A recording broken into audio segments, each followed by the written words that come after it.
Good morning second class. आज हम लोग की इंग्लिश ग्रामर की क्लास है और आज जो हम चैप्टर पढ़ने वाले हैं उसका नाम है जेंडर। तो जेंडर किसे कहते हैं? मेल को या फीमेल को हम जेंडर कहते हैं। तो जैसे आपका हिंदी में आपने पढ़ा होगा लिंग, तो उसको इंग्लिश में बोलते हैं हम जेंडर। तो लिंग में हमने पढ़ा होगा दो तरह के लिंग होते हैं, पुल्लिंग और स्त्रीलिंग। ठीक है, ये जो भी मैं आपको व्हाइट बोर्ड पे लिख रहा हूँ ये आपको अपनी कॉपी में नहीं लिखना है, बस ये आपको समझाने के लिए बता रहा हूँ। तो जब हम लोग अपने कॉपी में आगे बढ़ेंगे तब आप उस चीज को लिख सकते हैं जो मैं आपको बताऊंगा लिखने के लिए। तो पुल्लिंग लिंग के हमने दो भेद पढ़े थे। जैसे पहले हमने पढ़ा था कि पुल्लिंग किसी भी मेल के लिए हम पुल्लिंग का इस्तेमाल करते हैं और फीमेल के लिए हम स्त्रीलिंग का इस्तेमाल करते हैं। तो इसको हम इंग्लिश में लिंग को हम कहते हैं जेंडर, और लिंग के जो दो भाग हैं, पुल्लिंग को हम इंग्लिश में बोलते हैं मैस्कुलिन और फीमेल इसको कहते हैं हम स्त्रीलिंग को फेमिनिन।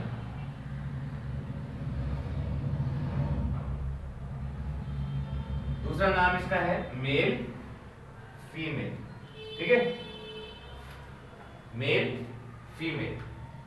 तो आपकी जो बुक में दिया हुआ है वो आपको मेल दिया हुआ है और फीमेल दिया हुआ है। इसके अलावा एक लिंग और होता है। जैसे आप अगर मेरा मोबाइल का हम बात करें कि मोबाइल का लिंक क्या है, तो मोबाइल का कोई लिंक नहीं होता क्योंकि ये आपका नॉन लिविंग थिंग है। तो लिविंग थिंग्स के लिए वो लिंक है मेल्स के लिए, स्त्रीलिंग है फीमेल्स के लिए, और नॉन लिविंग थिंग्स के लिए नपुंसक लिंग।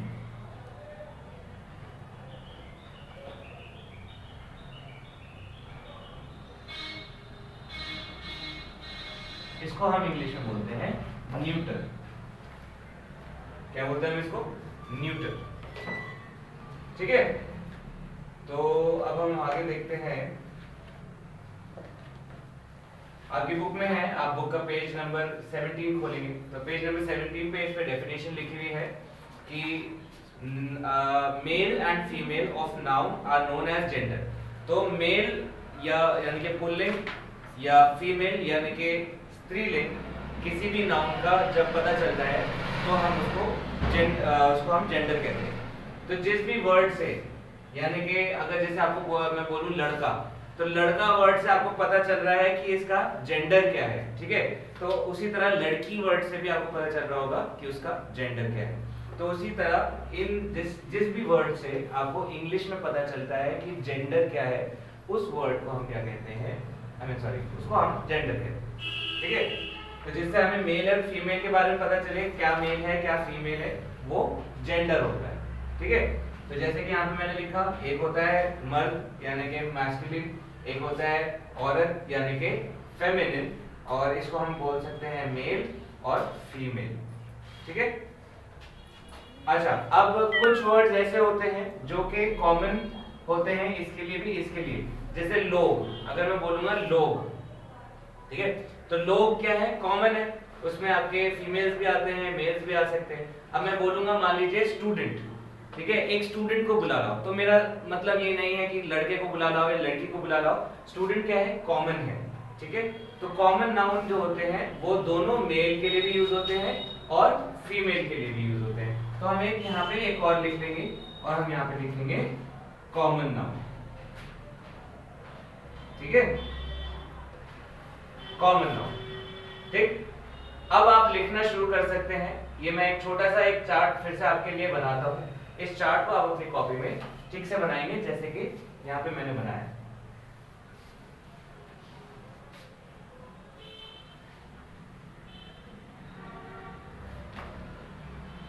ठीक, तो पहला है हमारा मेल, फिर हमारा फीमेल, उसके बाद है हमारा कॉमन, और उसके बाद है हमारा न्यूटर।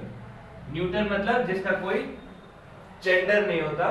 जैसे कि मोबाइल का कोई जेंडर नहीं होता, किसी जगह का कोई जेंडर नहीं होगा, नॉन लिविंग थिंग्स न्यूटर होती है।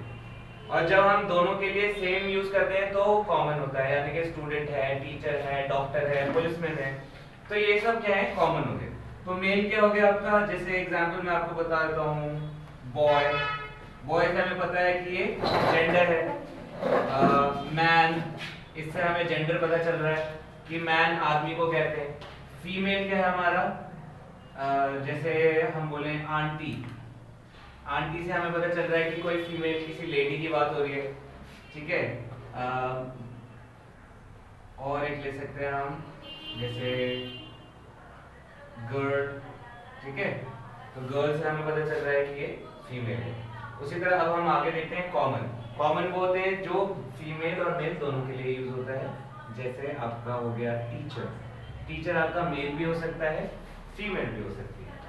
और आपका आ गया डॉक्टर, डॉक्टर आपका मेल भी हो सकता है और फीमेल भी हो सकता है। इससे बेटर है कि आप यहाँ पे लिखो स्टूडेंट, ठीक है। और न्यूटर में आप कोई भी चीज का नाम लिख सकते हैं जिसका कोई जेंडर नहीं होता, जैसे चेयर हो गई और आपका टेबल हो गया। अब इस वीडियो को आप यहाँ पे पॉज कर सकते हैं और पॉज करके आप दोबारा से इसको अपनी कॉपी में लिखेंगे। थोड़ा ऐसे ही साफ सुथरा सा आप अपना डायग्राम बनाएंगे। सबसे पहले आप क्लास का नाम लिखेंगे, आई मीन चैप्टर का नाम लिखेंगे। चैप्टर का नाम है जेंडर, नाउन जेंडर। फिर जेंडर का आप मीनिंग लिखेंगे जो कि मैंने आपको क्लास के स्टार्टिंग में बताया था। फिर आप ये चार्ट बनाएंगे, ठीक है। आई होप आप लोगों को यहाँ तक समझ में आया होगा। आगे देखते हैं।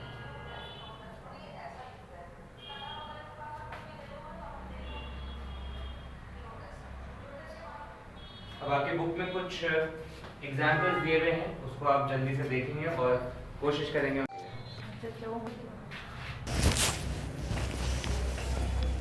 तो जैसे मैंने कुछ आपके लिए एग्जाम्पल्स आपके बुक में से चार्ट निकाला है और यहाँ पे एग्जाम्पल्स लिखे हैं, तो आप इस एग्जाम्पल को आप पढ़ोगे मेरे साथ। तो मैस्कुलिन यानी कि मेल, फेमिनिन यानी कि फीमेल। तो हस्बैंड की अगर बात हो रही है, हस्बैंड किसको कहते हैं, पति को कहते हैं, ठीक है। ये आप लिख सकते हो अगर चाहो तो आप हिंदी में भी, आई डोंट माइंड। और वाइफ को हम पत्नी को कहते हैं, ठीक है। जैसे आपके मम्मी पापा हैं वो पति पत्नी हैं एक दूसरे के। तो हस्बैंड जो होता है पति होता है और वाइफ जो है फीमेल होती है, उसको हम पत्नी कहते हैं हिंदी में। और मैन यानी कि आदमी, और औरत को हम बोलते हैं वुमेन।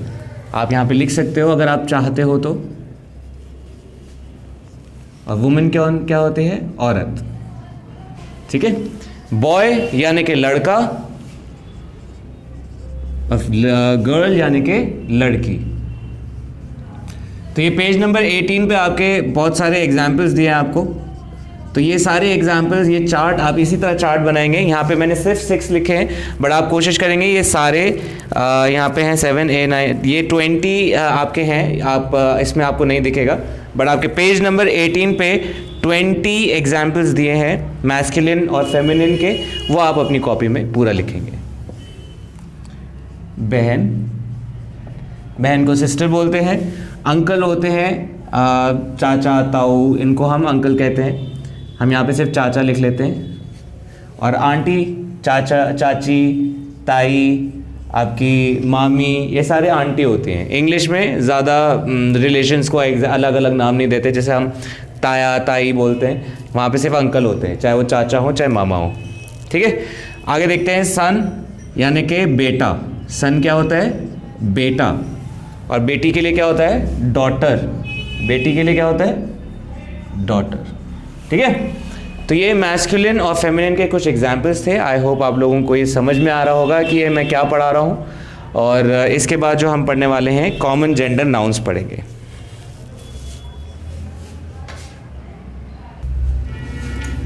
तो यहाँ अब हम पढ़ रहे हैं कॉमन जेंडर। तो कॉमन जेंडर में जैसे आप देख पा रहे हो कि मैंने कुछ एग्जांपल्स लिखे हैं आप लोगों के लिए। तो टीचर और प्यूपिल, चाइल्ड, स्टूडेंट्स, ये वो जेंडर है जो आप लड़के और लड़की दोनों के लिए यूज़ कर सकते हो। इसमें स्पेशली कोई जेंडर के लिए ये वर्ड नहीं बनाया है। जैसे टीचर है, टीचर आपके मेल भी हो सकती हैं, फीमेल भी हो सकती हैं। अध्यापक, इसका मतलब है, मैं जानबूझ के आपको ये सारे वर्ड्स के मीनिंग लिख रहा हूँ हिंदी में ताकि आपको याद रहे कि कौन सा वर्ड का क्या मतलब है। प्यूपिल, देखो यहाँ पे पीपल नहीं लिखा है, यहाँ पे ध्यान देना है, यहाँ की इसकी स्पेलिंग है PUPIL, प्यूपिल। इसका मतलब होता है छात्र यानी कि स्टूडेंट। तो प्यूपिल्स क्या होते हैं, आपके स्टूडेंट्स को हम प्यूपिल कहते हैं। तो ये लड़के भी हो सकते हैं, लड़कियां भी हो सकती हैं, ठीक है। इसका दूसरा वर्ड स्टूडेंट हमने पढ़ा हुआ है, प्यूपिल एक नया वर्ड है जो आपको पता होना चाहिए। तो जैसे हम चाइल्ड पढ़ते हैं, नेक्स्ट चाइल्ड हम बच्चे को कहते हैं। बच्चे से हमें पता चलता है, कुछ नहीं पता चलता कि कौन सा लड़का है कौन सा लड़की है, जब तक हम ये ना बोले कि वो सन है या डॉटर। तो चाइल्ड क्या है आपका, बच्चे। उसके बाद स्टूडेंट आ जाता है। स्टूडेंट क्या होते हैं आपके, छात्र। फिर से इसका मतलब भी छात्र होता है, प्यूपिल का मतलब भी छात्र होता है, यानी कि जो जिनको आप पढ़ाते हैं या जिनको आप ट्रेनिंग देते हैं उनको हम स्टूडेंट्स कहते हैं। पेरेंट कौन होते हैं, माता पिता को पेरेंट कहते हैं, ठीक है। जैसे आपने देखा यहाँ पे मैंने मम्मी और पापा दोनों को पेरेंट्स कहते हैं, तो इसीलिए ये कॉमन जेंडर है। अब कज़न हम देखते हैं, कज़न कौन होते हैं, चचेरे ममेरे भाई बहनों को कज़न कहते हैं, भाई बहन। चचेरे और ममेरे भाई बहनों को हम कज़न कहते हैं, जो सगे नहीं होते लेकिन चाचा के चाचा मामा के बच्चे होते हैं। डॉक्टर यानी कि डॉक्टर हम सबको पता है, डॉक्टर हम किसे कहते हैं, इसको हिंदी में लिखने की ज़रूरत नहीं है। आर्टिस्ट होता है कलाकार, कलाकार। आर्टिस्ट कौन होता है, कलाकार होता है। ये आर्टिस्ट हम लोग जब भी हम आर्टिस्ट वर्ड यूज़ करते हैं तो ज़्यादातर हम सोचते हैं कि आर्टिस्ट जो होता है वो ड्राइंग बनाता है। वह हर आर्टिस्ट हर कोई हो सकता है। अगर कोई अपने प्रोफेशन को अलग क्रिएटिविटी के साथ करता है तो वो भी आर्टिस्ट है। अगर कोई सेल्समैन है, अगर वो अपने सेल्समैन जो काम करता है अगर वो अपने पूरे क्रिएटिविटी के साथ करता है तो वो भी एक आर्टिस्ट होता है। तो आर्टिस्ट हर कोई हो सकता है, बस उसमें क्रिएशन होनी चाहिए, क्रिएटिविटी होनी चाहिए, ठीक है। अब ये मैंने कुछ 8 एग्जाम्पल्स लिखे हैं, आपकी बुक में इससे ज़्यादा है। तो आई होप आप लोग सारी ही अपने कॉपीज़ में पूरा चार्ट बनाएंगे कॉमन जेंडर्स का। तो आज के लिए इतना ही। आई होप आप लोगों को समझ में आया होगा मैस्कुलिन क्या होता है, फेमिनिन क्या होता है और आपका न्यूटर जेंडर क्या होता है। वो हमने इस किताब आपकी बुक में न्यूटर नहीं है, बट मैंने आपको इन्फॉर्मेशन दे दी है। और ये लास्ट हमने पढ़ा है कॉमन जेंडर क्या होता है। तो ये 4 जेंडर्स मैंने आपको समझाए हैं। आई होप आप लोगों को समझ में आया होगा। तो ये जो आपको मैंने फ्लो चार्ट्स बना के दिए हैं वो सारे चार्ट्स आप अपनी कॉपीज़ में बनाएंगे। Thank you.